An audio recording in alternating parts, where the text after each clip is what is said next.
Warning: this bypass lid switch is not meant to replace the lid switch.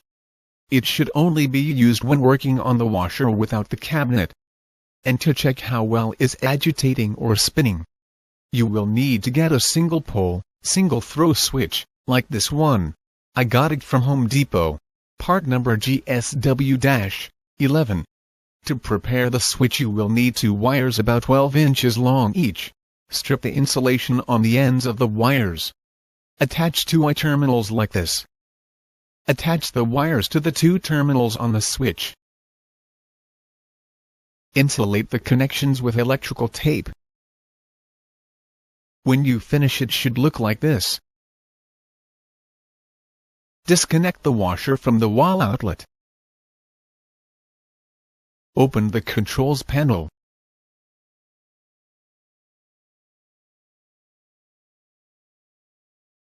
You will need to drill a hole on the back panel to fit the switch mounting stem.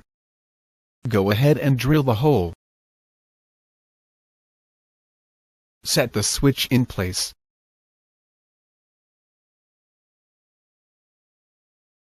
Secure it with a holding nut.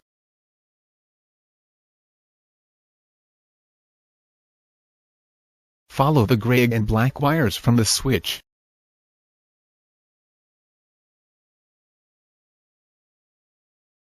And strip some insulation from the wires like this.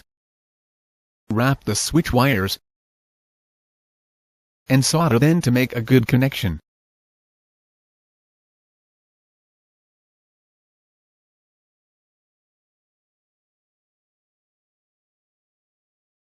Use electrical tape to insulate the connections. Bunch the wires and secure them with a piece of tape.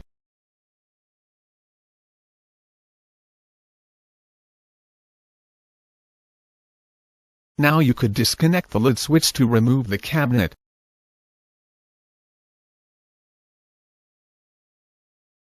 And still use the bypass switch for testing purposes.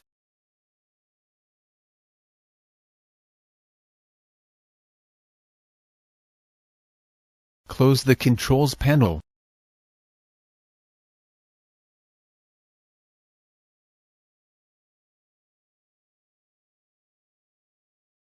Connect the washer to the wall outlet. Set the timer on the beginning of the wash cycle and turn it on. Let the washer fill and agitate for a few minutes. When you open the door, the washer stops agitating. When you turn the bypass switch on, the washer will agitate with the door open.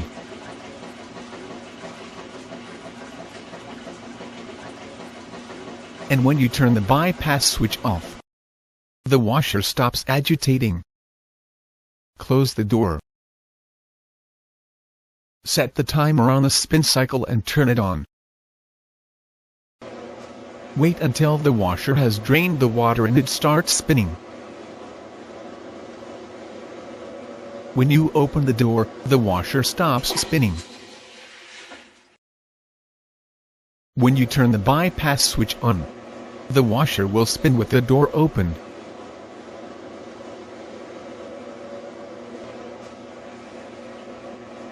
And when you turn the bypass switch off, the washer stops spinning. That was the way to install a switch to bypass the lid switch.